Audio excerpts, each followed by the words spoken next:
Chapter 6. Cosmic Three-Eyed Owl. Sevyn got out of bed, the sheets twisted around his legs, and set his feet on the polished black marble floor. The cool, smooth surface sent a jolt up his spine. He thought about the mysterious woman who had helped him escape the chaos of the demon realm. Quick, broken images of her face flashed in his mind, a mix of warmth and strange beauty, her eyes somehow both familiar and distant. He frowned, frustration growing as her identity slipped away. The uncertainty made it hard to focus. Each unanswered question weighed heavily on him. A sudden wave of dizziness hit him, and the world seemed to shrink as black spots appeared at the edges of his vision. His knees gave way. Sevyn grabbed the nearest surface, his fingers gripping the smooth charcoal-grey dresser. The cool metal pressed into his palm, helping him stay upright as his strength faded. He stood there for a few moments, trembling, his breath shallow and uneven, sweat on his temples as he tried to steady himself and push away memories of his recent ordeal.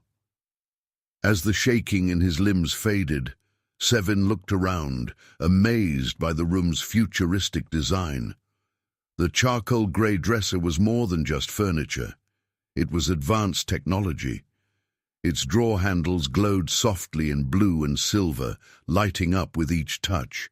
On top, a touch screen projected a floating holographic display, letting him control the room's temperature, lighting, and even the color of the walls.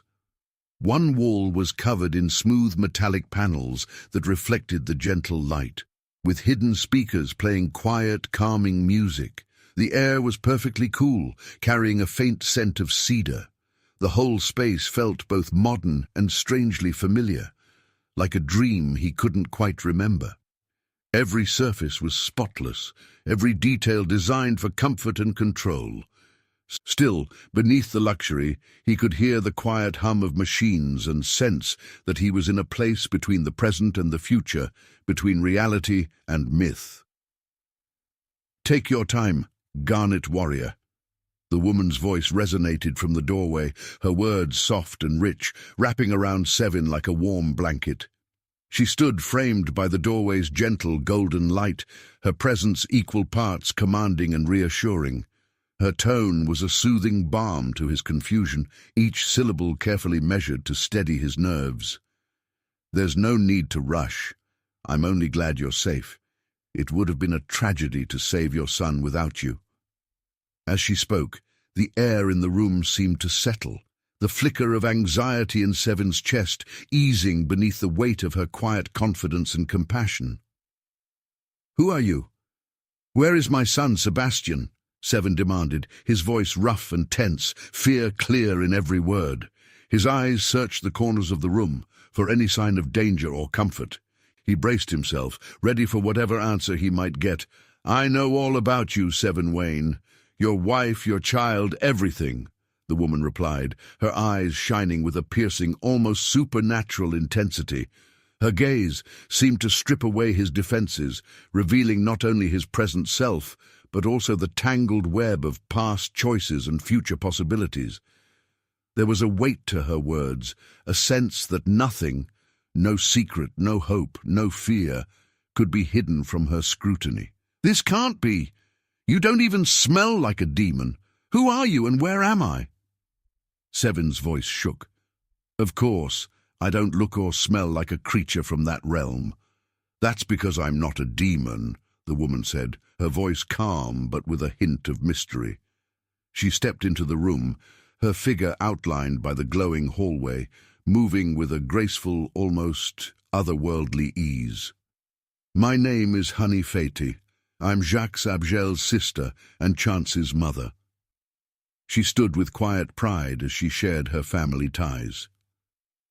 "The best way to explain it is that you're in a place that doesn't exist because the world simply forgot about it."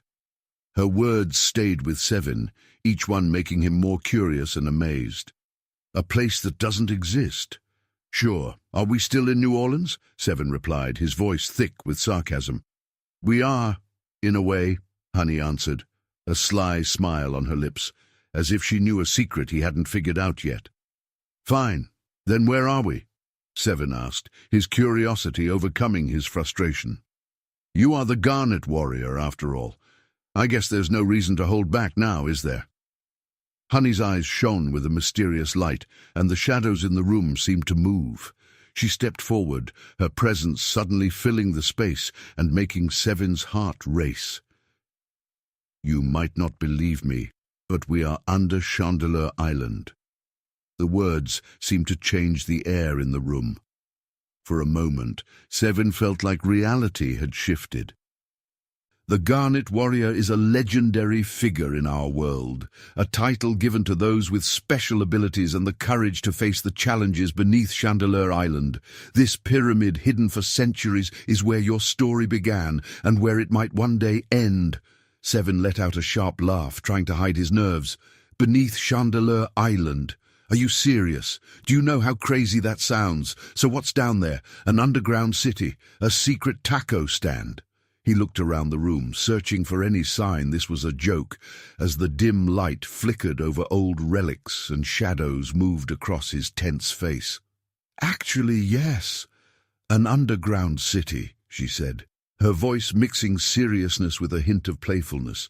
She pointed to the far wall, where a faint triangle shape glimmered under a layer of holographic static. This place, this pyramid under Chandeleur Island, is where your legend began, Sevyn. It holds secrets older than any city above. Every stone here has a story, and the echoes of those who came before you fill every corridor.